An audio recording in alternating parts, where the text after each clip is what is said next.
2 సంవత్సరాలుగా ప్రేమించుకుంటున్నావరా? ఏమైందో తెలియదు, నాతో మాట్లాడడం మానేసింది. నన్ను ఎప్పటికీ తనతో మాట్లాడతాను. తన ఇంట్లో చూసిన సంబంధమే చేసుకుంటుందంట. ఏం చేయాలో అర్థం కావట్లేదురా, అందుకనే ఈ డిసిజన్ తీసుకున్నా.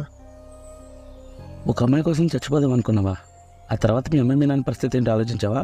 వాళ్ళక్కడ కొంచెం ఇష్టం అవ్వాల్సిందిరా. సారీరా, ఇంకెప్పుడు ఇలా చేయను. శివ, నీకేం కావాలో ఏది కరెక్టో నాకు తెలుసు కదరా.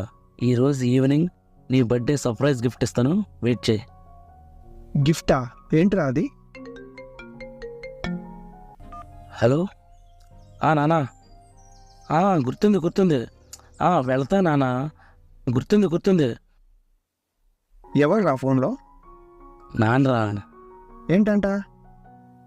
పెళ్లి చూపులు ఉన్నాయిరా, ఎస్కేప్ అయిపోతానేమని చెప్పి గుర్తు చేస్తున్నాడు. పెళ్లి చూపులా? అమ్మాయి ఎవర్రా?